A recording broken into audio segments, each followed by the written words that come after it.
Welcome back to the Definitive 50. I'm Noobs. Rare's Banjo-Kazooie was a brilliant expansion of the 3D platformer formula established in Mario 64 and revolutionary in its own right. We'll get to that title a little later in this list, but first we should discuss its sequel, Banjo Tooie.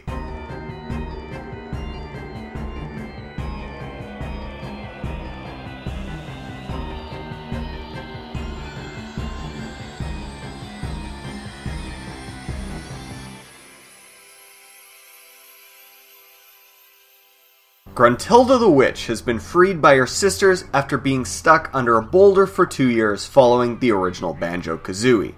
But her body's not what it used to be.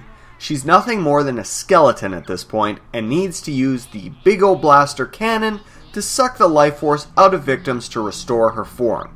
Unfortunately, she's got the entire Isle of Hags in her sights.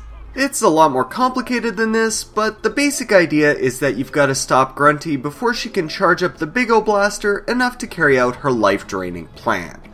As with the original Banjo-Kazooie, all of this is told with great humor. Kazooie regularly makes jokes at the expense of the NPCs, everything seems to have googly eyes slapped on it, and even the ridiculous looping noises that stand in for character speech are so out there that they end up being funny rather than grating.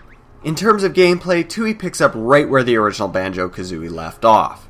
As the bird and bear duo, you'll travel across 8 main worlds, from Mayahem Temple to Pterodactyl Land, all of these feeding through the Isle of Hags hub world.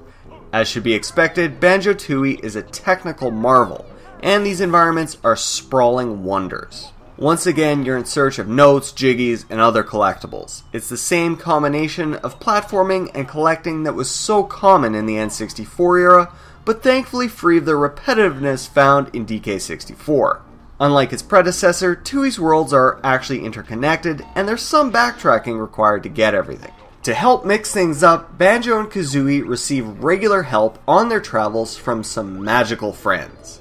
This time around, Shaman Mumbo Jumbo is a playable character good for the occasional spell, and the new Shaw woman, Humba Wumba, is introduced to handle transformations. There are also a ton of new moves to be learned, and these go so far as to allow the bird and bear combo to split up, and even go into an FPS mode where Banjo wields Kazooie as an egg-shooting gun.